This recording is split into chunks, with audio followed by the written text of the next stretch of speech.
The file lay heavy on the steel table, its contents a stark reminder of the shadows we inhabit, the darkness that cloaks our every move.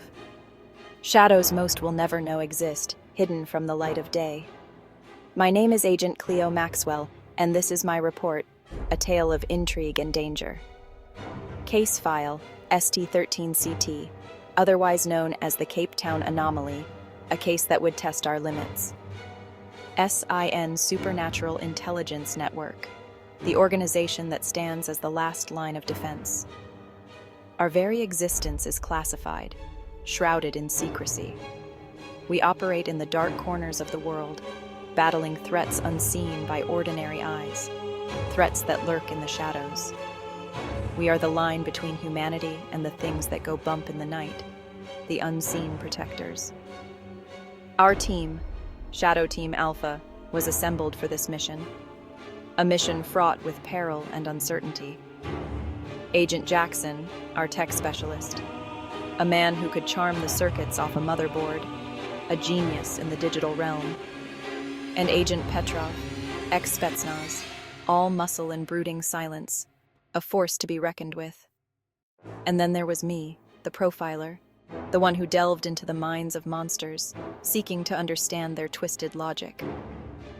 We were dispatched to Cape Town to apprehend Subject 13, a former S.I.N operative who had gone rogue, leaking classified information about our organization and its activities, a traitor in our midst. He was a ghost, a phantom, leaving a trail of digital breadcrumbs and cryptic messages, always one step ahead. We were tasked with silencing him, permanently, to protect the secrets that keep the world safe. Our flight touched down in Cape Town under a sky heavy with unshed rain. The atmosphere was thick, almost suffocating, as if the city itself was holding its breath. The air was thick with the scent of the ocean and something else, something ancient and unsettling. It was as if the very essence of the sea carried whispers of forgotten secrets. It felt like stepping into the belly of a beast, a place where light struggled to penetrate the darkness. Subject 13 was 2 steps ahead of us, always. His presence was a constant shadow, an enigma we couldn't quite grasp.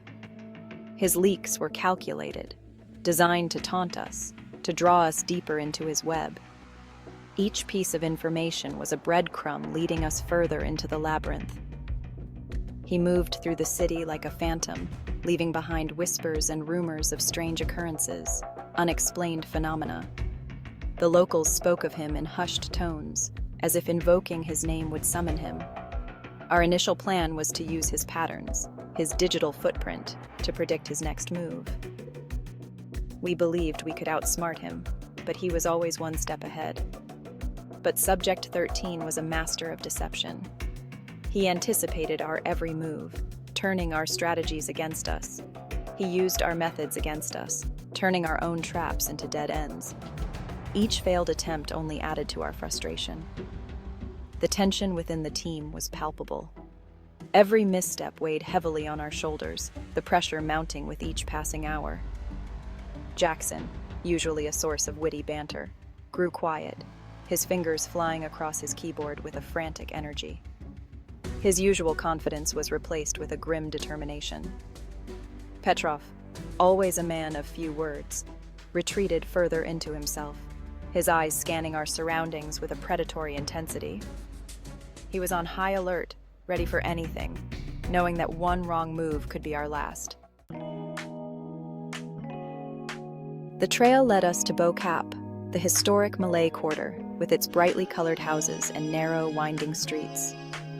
The air was thick with the aroma of spices and the sound of children's laughter. It felt like another world, far removed from the darkness we were hunting. But beneath the surface, a current of unease pulsed. The laughter seemed strained, the smiles forced. It was as if the very walls of the city held their breath, waiting for something to break. "He's toying with us," Jackson muttered, his voice tight with frustration, "leading us on a wild goose chase." "He wants us to follow," Petrov rumbled, his eyes narrowed. "He wants to play." We followed Subject 13's digital trail, each ping leading us deeper into the labyrinth. The streets narrowed, The houses closing in on us, their brightly painted facades now seeming sinister like the painted smiles of clowns. As night fell, the city transformed, its familiar streets becoming a labyrinth of shadows and secrets. The shadows deepened, stretching out like grasping claws, reaching for something unseen, something hidden in the dark corners. The air grew colder, a damp chill that seeped into our bones, making every breath a struggle against the encroaching frost. We could hear the rhythmic beat of drums in the distance, a primal sound that sent shivers down my spine, echoing through the empty streets. The locals, their faces etched with a mixture of fear and resignation, refused to meet our eyes, their silence more telling than words. When we spoke, they only shook their heads and mumbled apologies. They knew something. They had to. Their fear was palpable, almost contagious. We finally cornered our lead, a young woman with haunted eyes and a nervous tremor in her hands, her fear evident in every glance.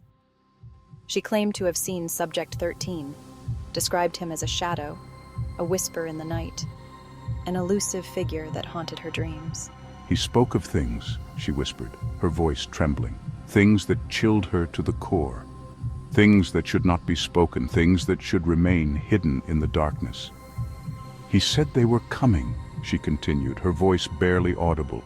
He said there was no escape, no place to hide from the impending doom.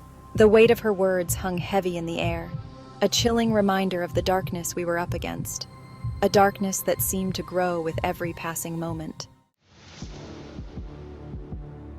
Subject 13's trail led us to the V&A Waterfront, a bustling hub of tourists and locals alike. The air was thick with the scent of salt water and the sound of seagulls crying overhead. It was the perfect place to disappear, to blend into the crowd. We split up, our eyes scanning the faces, searching for any sign of our target. Jackson, his face illuminated by the glow of his tablet, tracked Subject 13's digital signature, his fingers moving with a speed that bordered on the supernatural. Petrov, a silent predator, moved through the crowd like a phantom, his eyes missing nothing. And then we got a hit. Subject 13's signal appeared on Jackson's screen, strong and steady. He was at a café overlooking the harbor, his back to us, his attention focused on a laptop. Target acquired, Jackson whispered, his voice tight with anticipation. This was it, our chance to end this. We moved in, our movements precise, our weapons drawn. The element of surprise was our only advantage. But as we approached the café, a cold dread washed over me. Something was wrong. The air felt heavy, charged with a strange energy. "Hold," I whispered, my voice barely a breath. Something's not right. But it was too late. Jackson, his eyes glued to his tablet, had already made his move. And then all hell broke loose. The café erupted in chaos. People screamed and scattered as a blinding light filled the air, followed by a deafening explosion. When I could see again, my ears ringing, my vision blurred, the café was in ruins. But Subject 13 was gone. We searched the wreckage, our hearts pounding, our minds racing. There was no sign of Subject 13, no body, no trace. It was as if he had vanished into thin air. "Where the hell did he go?" Jackson gasped, his face pale, his voice trembling. "He was never there," Petrov said, his voice low and dangerous. It was a trap. As I stared at the smoldering ruins of the café, a chilling realization dawned on me. We had walked right into Subject 13's trap. He had anticipated our every move, manipulated us into playing his game. But how? What kind of power were we dealing with? The authorities swarmed the scene. We had to disappear. But as we melted into the shadows, our comms crackled to life. It was HQ. Shadow Team Alpha, report. The voice was cold, impersonal. We lost him, I said, my voice tight with frustration. It was a setup. Negative, Agent Maxwell. the voice replied. Subject 13 is not your primary concern. You have been compromised. I repeat, you have been compromised. Extraction denied.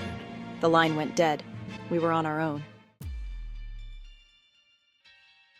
We were trapped, abandoned by the very organization we had sworn to serve. Subject 13's plan had worked. He had exposed us, painted us as the enemy. What do we do now? Jackson asked, his voice a mixture of fear and anger. We survive, Petrov growled. We find Subject 13 and we finish this. We disappeared into the night, the weight of our situation pressing down on us. We were now fugitives, hunted by both sides. The line between hunter and prey had blurred, and we were caught in the middle. The truth, it seemed, came at a heavy price. The events in Cape Town remain a classified secret. Subject 13 is still at large, his motives unclear, his abilities unknown. But one thing is certain, he is not what we thought he was. He is something more, something far more dangerous. The hunt continues. We will find him. We have to. The fate of S.I.N., the fate of the world may depend on it.